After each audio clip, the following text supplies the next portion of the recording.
It's a bit of a standoff between India and Pakistan as far as the Champions Trophy is concerned. Both sides are not ready to budge. Pakistan doesn't want a hybrid model. India doesn't want to travel to Pakistan. What we are getting right now is different kinds of reportage from both sides of the border. Some very accurate, some far from the truth. But what we're going to do in this video is not tell you what the current situation is, because that is dynamic, that will keep changing. What we're going to do is address some of the frequently asked questions in case of a particular scenario. If India doesn't travel, if Pakistan doesn't respect what the ICC says, so on and so forth. We'll try and address that, because those are the questions that are on the minds of not just fans from India and Pakistan, but cricket fans across the globe.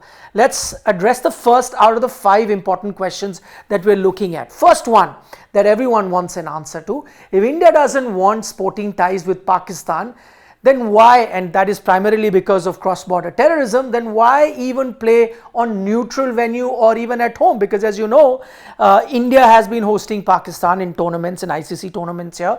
Yes, there are no bilateral series, and of course India and Pakistan have been playing each other at neutral venue. So the one question that people are asking, that listen, if because of cross-border terrorism you don't want to have any sporting ties, you don't want to keep cricket and politics apart, then why play Pakistan and all, and why just aversion not to travel to Pakistan? Well, the answer to that is pretty clear at the moment, and that is that the reason that the Indian side has given for not traveling to Pakistan is not that they do not want to have sporting ties. That's a different stance that they have. At the moment they're saying that there is a security threat, there is threat perception that the Indian side has, and there's information with the Home Ministry with regards to the Indian team. That is why they don't want the Indian team to travel to Pakistan. As far as the other stance is concerned, the political stance is concerned, India has said no bilateral stance with Pakistan until they stop cross-border terrorism. So that stance remains normal.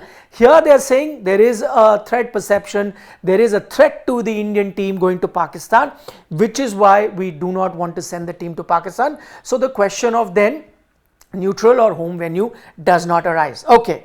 Let's address question number 2, and that is, if other Indian teams can visit Pakistan, why not the Indian cricket team? Okay, so we've put aside the neutral venue and the home venue scenario. Now there have been other teams, and that is absolutely correct. The Indian Davis Cup team, the tennis team traveled to Pakistan not too long ago. The Indian kabaddi teams have been going, the blind cricket team has been going, there have been other teams like the bridge team. So those sporting ties have been happening and Indian teams have been going there.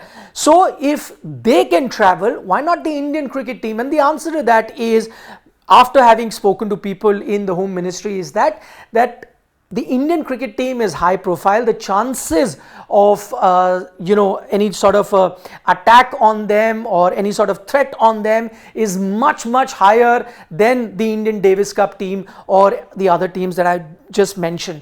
Even those teams, the tennis team, the kabaddi teams, the bridge team, had to take clearance from the MEA, and after they got clearance, when they saw that they had intelligence that there was no threat perception related to any of those teams, they were given a green light. In this case, after having spoken to the Interior Ministry here in India, because there is a threat perception, that is why the Indian cricket team, because of the high profile nature of the Indian cricket team, the Indian government thinks it will not be safe to send the Indian team. So that's answering question number 2.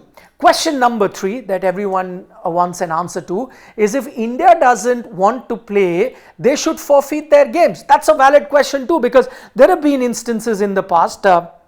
1996 World Cup comes to my mind, where West Indies and Australia refused to travel to Sri Lanka. They had to forfeit their games. 2003 World Cup comes to my mind, where the England team refused to go to Zimbabwe and they had to forfeit their games. The difference though this time around is that those 2 World Cups that I just spoke about were taking place in multiple countries. 1996, India, Sri Lanka and Pakistan. So teams could then be accommodated, and even if they missed a game or 2, they could still qualify. The format was also different. So 1, there were multiple venues, so you could have this scenario. 2, the format was different. So let's say Australia, West Indies, they forfeited their games against Sri Lanka in 1996, yet made it to the semi-final of that World Cup. 2003, England forfeited that Zimbabwe game. They took that risk, could have qualified going forward into the semi-final, failed to do so on that occasion. Super 6 it was on that occasion, but interestingly, they still chose not to go there. So the format was different, venues were multiple. Here it is just happening in Pakistan, or at least Pakistan is insisting no hybrid model. It will take place in Pakistan, in which case forfeiting of that matches that India doesn't want to play cannot happen. The only other option is that India does not play at all, and that is going to be my next question. If India doesn't travel to Pakistan, replace them with another team. Now that's the other argument that is being presented, that why not just do that? Well, to this I will say it's easier said and done, because you really have to look at the market dynamics. And for those of you who want to keep sport away from the commerce, well, as I said, these are things that sound really nice, and you can write about it, you put it on paper, but in practicality there is no scope for that. Why is it like that? Let me just dwell a bit more on that and do a deep dive. First thing, and pretty well established fact, is that more than 80% of the ICC income is being generated from the Indian markets. But what does that mean?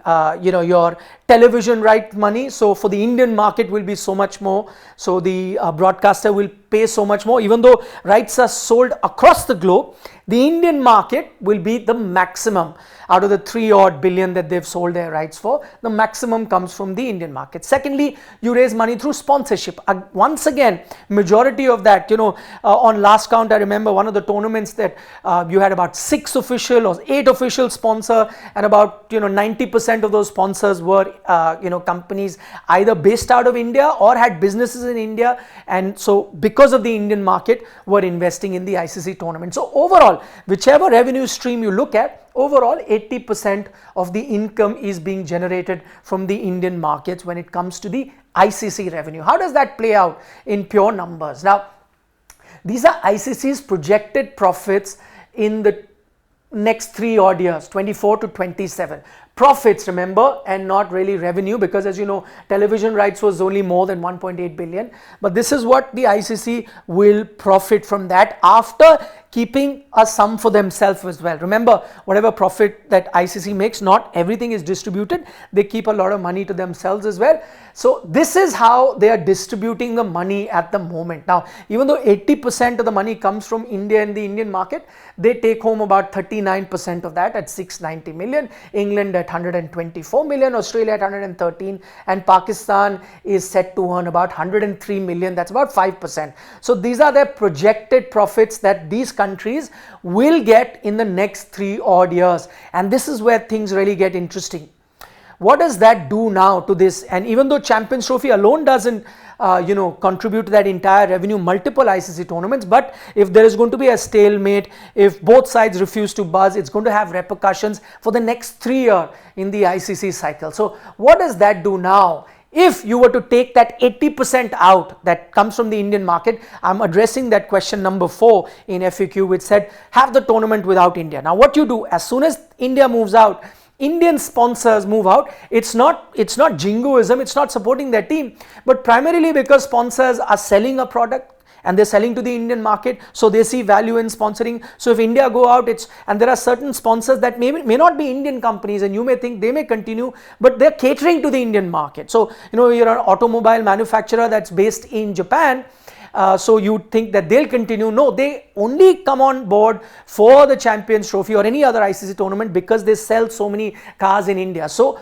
as soon as you take that 80% out that is coming via the Indian interest, this is what will be the profits that you will have, the ICC, that they can distribute in the next 3 years. Roughly about, I'm extrapolating those numbers from the actual figures that I showed you, 360 million. Now, what will you have to do? You have to also give associate members. I'm just taking a 10% sum, which is now also being given, much higher, because the profits are so much. But I'm saying if you're only going to earn 360 minus the 80% that comes through Indian markets, In a scenario where there is no Indian team, each full member is then going to just get 29 million for 3 years. That's what's going to be their earning. How does it play out in the current scenario and in a scenario where India is not there?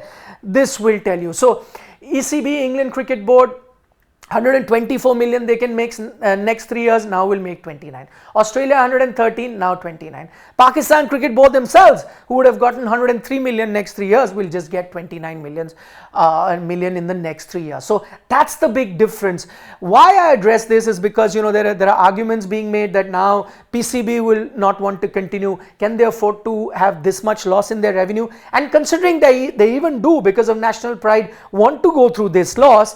What about Australia and ECB? Because there were talks that other boards are also going to support PCB. Would they want to, at the risk of losing this much money in terms of profit? I don't think so. That takes me to question number 5 in our FAQ, and that is ICC can't afford to have a Champions Trophy without Pakistan. Now, this is a counter argument. Many argue that fine, you said 80% comes from India and that money is only coming, the broadcaster is only paying that kind of money and the sponsors are only paying that kind of money because there is an India-Pakistan game. So just as cricket world can't have India out of the tournament, you can't also have Pakistan, because that rivalry fuels the profits that you are getting. Now, is there any truth to that? There may be, there may be not. Let's dig a bit deeper and we'll have our answer. Now, it's often said India-Pakistan biggest rivalry. Yes, it is a very big rivalry in cricket, but where does it really stand in terms of true numbers? This is another World Cup I've just taken as an example, the 2023 50-over World Cup that happened in India. These are peak concurrent viewers. So in that, in the India-Pakistan game only ranks at number 5. India versus Australia final at top, India versus New Zealand semi there, India-South Africa a league game also much higher, India-New Zealand another league game also much higher when you're looking at that Indian market. And what does this tell you? This translates into revenue, this translates into sponsorship, this translates into the money that a broadcaster is putting. So at best, if you pull India out of an ICC tournament, that will be an 80% loss. If you pull Pakistan out, it's not going to be that big a loss. Yes, it will be a dent, of course, maybe a 10 to 20% dent that the tournament might have because there will be no India-Pakistan game. But is that dent big enough for the rest of the cricketing world to join Pakistan in their boycott? Or is it even big enough for Pakistan to think of boycotting, or eventually everyone would have to fall in line? At no point here I am suggesting that just because, you know, India is the big fish, they bring in the big bucks, they should get the biggest prize. No, absolutely not. Sport is beyond all of these numbers and profits, but eventually the ground reality is that, and ICC will have to find a way, and ICC also cannot always take the point that, listen, this is where we are getting our profits, while you can't ignore them, but they can't base their decisions entirely based on profits and numbers and commerce. For long term, you'd have to look at other avenues, because even if you were to look at a short-term solution, that short-term solution ideally could be for the ICC, have India and not have Pakistan. And so in short term, it can hurt Pakistan. But in the long term, a cricketing world without Pakistan will dent the cricketing world per se. The dent may be smaller, as I explained earlier, than not having India, but there will be a dent. Plus, ICC as a body will be looked at differently. It will come under a lot of criticism if they had to sideline one particular country. Also, look at the entire narrative that is going to be played out. Jay Shah, who's done a stellar job as the secretary of the BCCI, will be taking over as the ICC chair. He'd have to, be sitting on a neutral chair. Would he want to be the head of the ICC that takes a stern decision like eliminating one team for future competition if Pakistan is to take that hard stance that, okay, we're never going to play in any ICC tournament if you take the Champions Trophy away from us? Those are various factors that will have to be considered. You'll have to sit together with all stakeholders and find a common ground. At the moment, it does seem very difficult. Odds really tilted in favor of India, but for the future of the sport, something better will have to be found. You were watching On The Ball with me, nikhilnaz. Do give us a like if you enjoy our content, and yes, as always, don't forget to subscribe to Sports Today.